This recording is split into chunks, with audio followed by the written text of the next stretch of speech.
ओम शांति। 22 फरवरी 2026 की अव्यक्त वाणी है। रिवाइज कोर्स है 5 फरवरी 2009। मुरली का सार, सेवा करते डबल लाइट स्थिति द्वारा फरिश्तेपन की अवस्था में रहो, अशरीरी बनने का अभ्यास करो। आज बाप दादा चारों ओर के बच्चों के 3 रूप देख रहे हैं। जैसे बाप के 3 रूप जानते हो, ऐसे बच्चों के भी 3 रूप देख रहे हैं, जो इस संगम युग का लक्ष्य और लक्षण है। पहला स्वरूप ब्राह्मण, दूसरा फरिश्ता, तीसरा देवता। ब्राह्मण सो फरिश्ता, फरिश्ता सो देवता। तो वर्तमान समय अभी विशेष क्या लक्ष्य सामने रखा है? क्योंकि फरिश्ता बनने के बिना देवता नहीं बन सकते, तो वर्तमान समय और स्वयं के पुरुषार्थ प्रमाण अभी लक्ष्य यही है, फरिश्ता। संगम युग का संपन्न स्वरूप फरिश्ता सो देवता बनना है। फरिश्ते की विशेषता जानते भी हो। फरिश्ता अर्थात पुरानी दुनिया के संबंध, संस्कार, संकल्प से हल्का हो। पुराने संस्कार सब में हल्के हो। सिर्फ अपने संस्कार स्वभाव संसार में हल्कापन नहीं, लेकिन फरिश्ता अर्थात सर्व के संबंध में आते सर्व के स्वभाव संस्कार में हल्कापन। इस हल्केपन की निशानी क्या है? वो फरिश्ता आत्मा सर्व के प्यारे होंगे। कोई कोई के प्यारे नहीं, सर्व के प्यारे। जैसे ब्रह्मा बाप को हर एक समझता है, मेरा है, मेरा बाबा कहते हैं, ऐसे फरिश्ता अर्थात सर्व के प्रिय। कई बच्चे सोचते हैं कि ब्रह्मा बाबा तो ब्रह्मा ही था, लेकिन आप सबने आप समान ब्राह्मण आत्माओं में देखा कि आप सबकी प्यारी दादी, जिसको सभी प्यार से अनुभव करते रहे कि मेरी दादी, सर्व तरफ स्वभाव संस्कार और इस पुराने संसार में रहते न्यारी और प्यारी, सब हक से कहते हमारी दादी। तो कारण क्या? स्वयं स्वभाव संस्कार में हल्के, सबको मेरापन अनुभव कराया। तो एग्जाम्पल रहा। जगत अम्बा का भी देखा, लेकिन कई सोचते हैं वो तो जगत अम्बा थी ना, लेकिन दादी आप ब्राह्मण परिवार जैसी साथी थी। उनसे अगर पुरुषार्थ सुनते व पूछते तो उनके मुख में सदैव एक ही शब्द रहा, अब कर्मातीत बनना है। कर्मातीत बनने की लगन में औरों को भी यही शब्द बार बार याद दिलाती रही।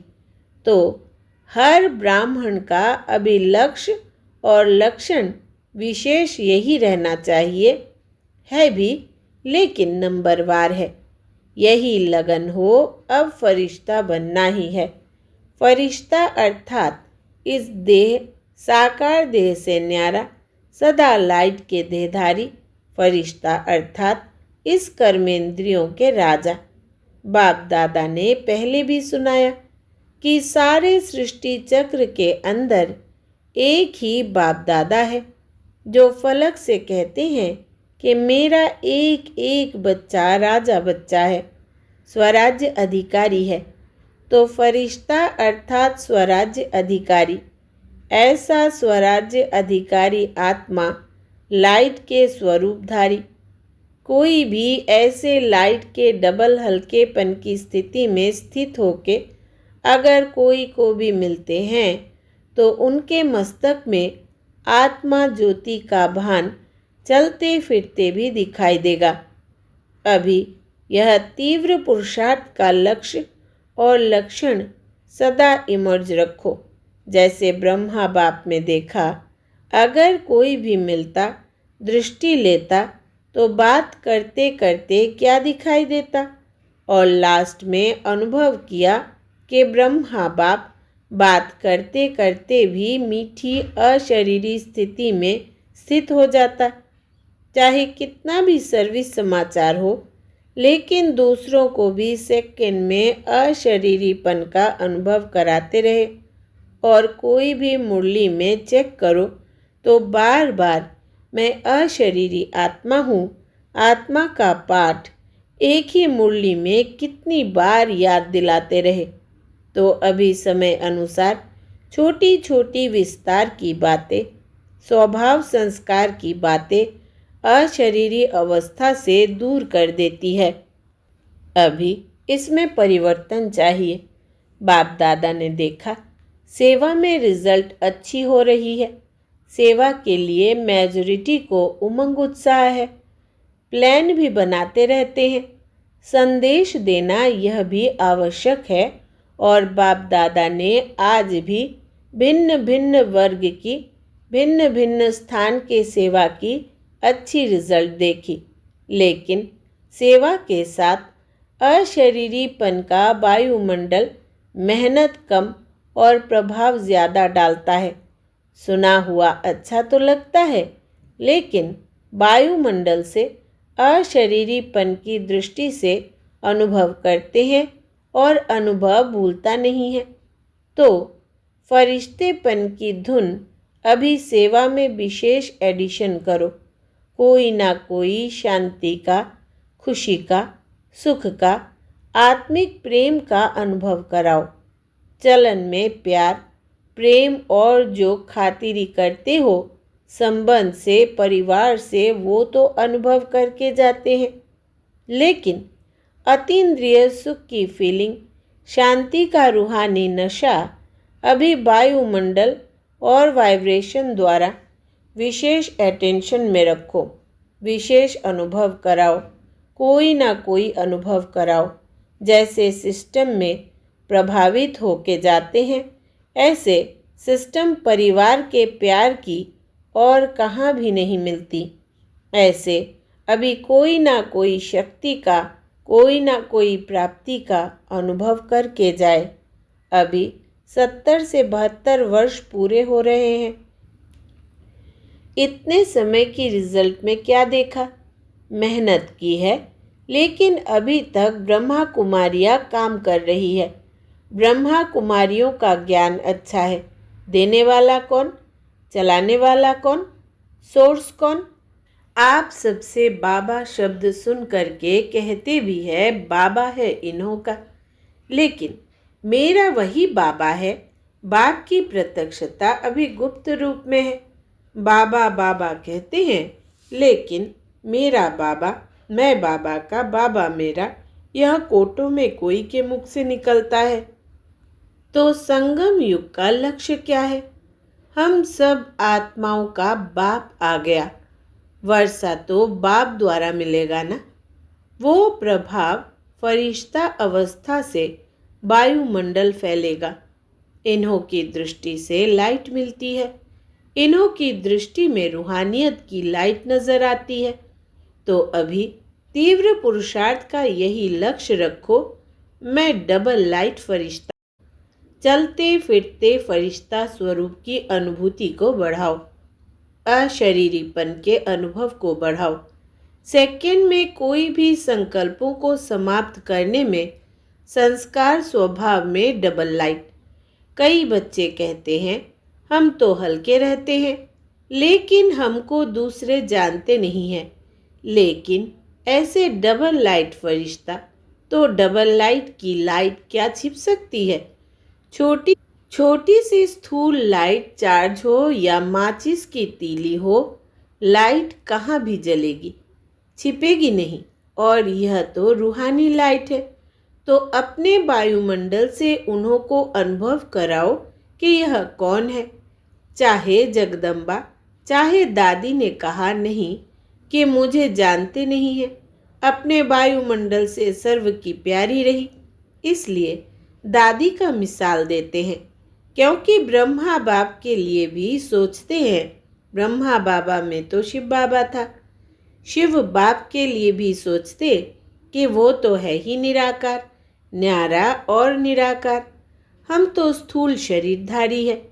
इतने बड़े संगठन में रहने वाले हैं, हर एक के संस्कार के बीच में रहने वाले हैं। संस्कार को मिलाना अर्थात फरिश्ता बनना। संस्कार को देख कई बच्चे दिल शिकस्त भी हो जाते हैं। बाबा बहुत अच्छा, ब्रह्मा बाप बहुत अच्छा, ज्ञान बहुत अच्छा, प्राप्तियाँ बहुत अच्छी, लेकिन संस्कार स्वभाव मिलाना अर्थात सर्व के प्यारे बनना, कोई कोई के प्यारे नहीं। क्योंकि कई बच्चे कहते हैं कि कोई कोई से प्यार विशेषता को देख करके भी हो जाता है। इनका भाषण बहुत अच्छा है, इसमें फलानी विशेषता बहुत अच्छी है, वाणी बहुत अच्छी है, फरिश्ता बनने में यह विघ्न आता है। प्यारा भले बनाओ, लेकिन मैं आत्मा न्यारी हूँ, न्यारी स्टेज से प्यारा बनाओ, विशेषता से प्यारा नहीं। यह उसका गुण मुझे बहुत अच्छा लगता है ना। वो धारण भले करो, लेकिन इसके कारण सिर्फ प्यारा बनना वो रॉन्ग है। फरिश्ता सभी का प्यारा, हर एक कहे मेरा, अपनापन अनुभव हो। ऐसी फरिश्ते अवस्था में विघ्न दो चीज़ें डालती है। एक तो देहभान, वो तो नेचुरल सबको अनुभव है। 63 जन्म का फिर देहभान प्रकट हो जाता है। और दूसरा है देह अभिमान। देहभान और देह अभिमान, ज्ञान में जितना आगे जाते हैं तो स्वयं के प्रति भी कभी कभी देह अभिमान आ जाता है। वो अभिमान नीचे गिराता है। देह अभिमान क्या आता है? जो भी कोई विशेषता है ना, उस विशेषता के कारण अभिमान रहता है।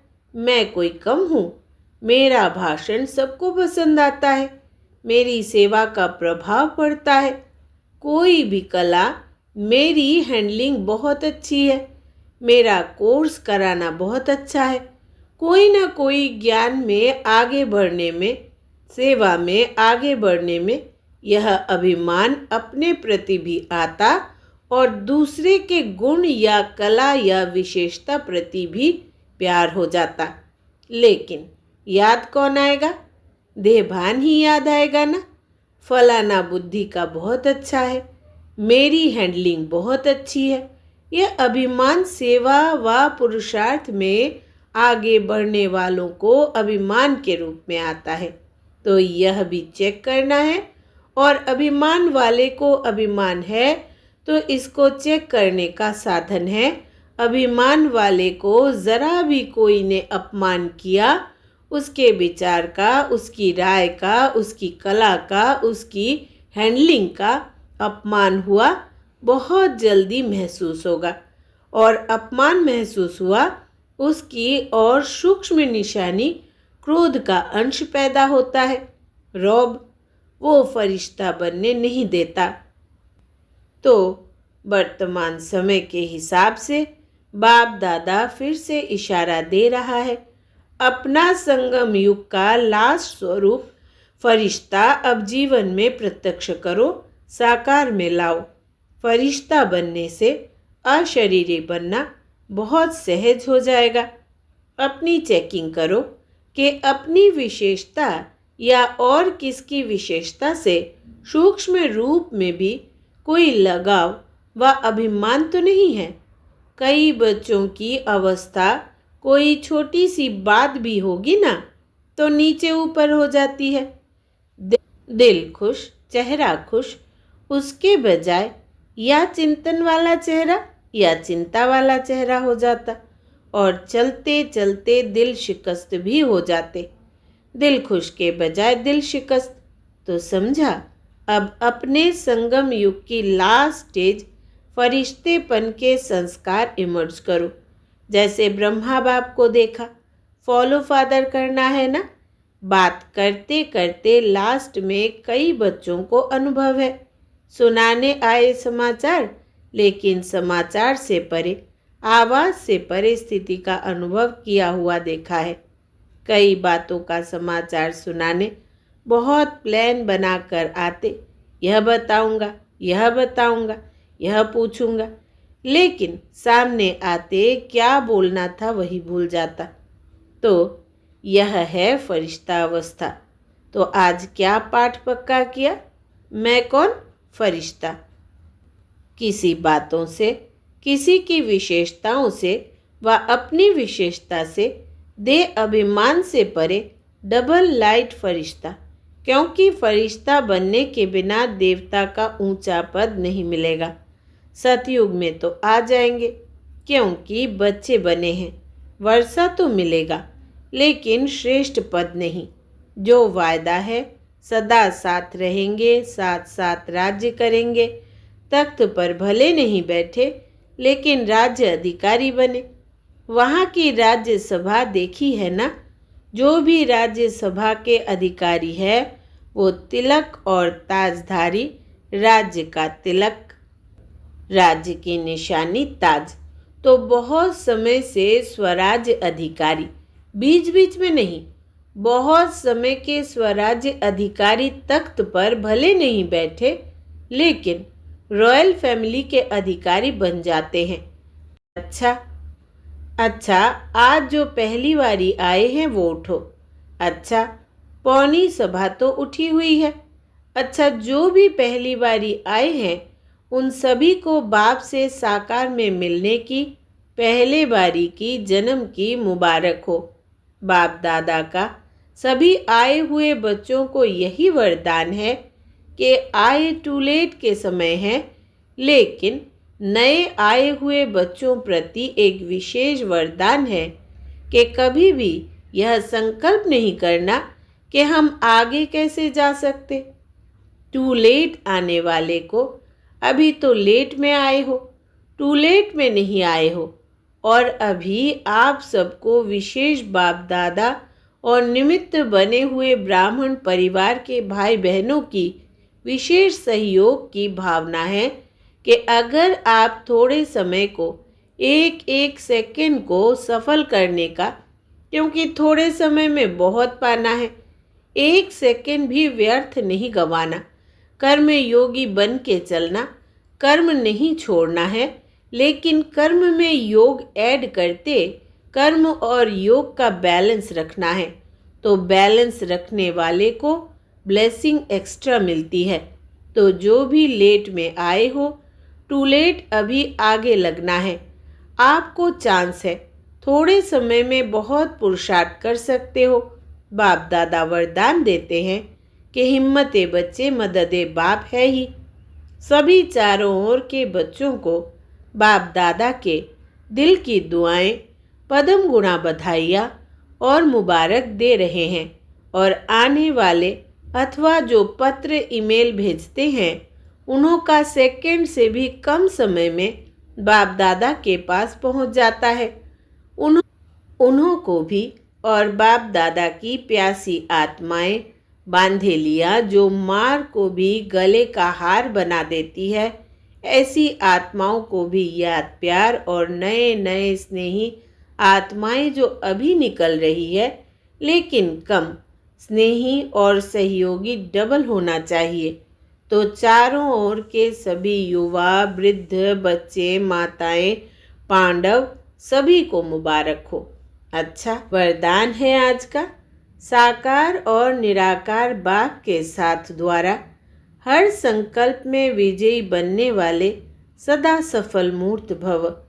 जैसे निराकार आत्मा और साकार शरीर दोनों के संबंध से हर कार्य कर सकते हो, ऐसे ही निराकार और साकार बाप दोनों को साथ व सामने रखते हुए हर कर्म व संकल्प करो तो सफलता मूर्त बन जाएंगे। क्योंकि जब बाप दादा सम्मुख है तो ज़रूर उनसे वेरीफाई करा करके निश्चय और निर्भयता से करेंगे। इससे समय और संकल्प की बचत होगी, कुछ भी व्यर्थ नहीं जाएगा, हर कर्म स्वतः सफल होगा। स्लोगन है, रूहानी स्नेह संपत्ति से भी अधिक मूल्यवान है, इसलिए मास्टर स्नेह के सागर बनो। रूहानी स्नेह संपत्ति से भी अधिक मूल्यवान है, इसलिए मास्टर स्नेह के सागर बनो। ये अव्यक्त इशारे एकता और विश्वास की विशेषता द्वारा सफलता संपन्न बनो। धर्म सत्ता वालों के सामने पवित्रता की शक्ति और राज्य सत्ता वालों के आगे एकता की शक्ति को सिद्ध करो। इन दोनों ही शक्तियों को सिद्ध करने से ईश्वरीय सत्ता का झंडा बहुत सहज लहरा जाएगा। अभी इन दोनों की तरफ विशेष अटेंशन चाहिए। जितना जितना प्योरिटी और यूनिटी की शक्ति से इन्हों के समीप संपर्क में आते रहेंगे, उतना वो स्वयं ही अपना वर्णन करने लगेंगे। अच्छा, ओम शांति। आज क्योंकि रविवार अव्यक्त मुरली का दिन होता है, इसलिए दूसरी अव्यक्त मुरली आज नहीं होगी। ओम शांति।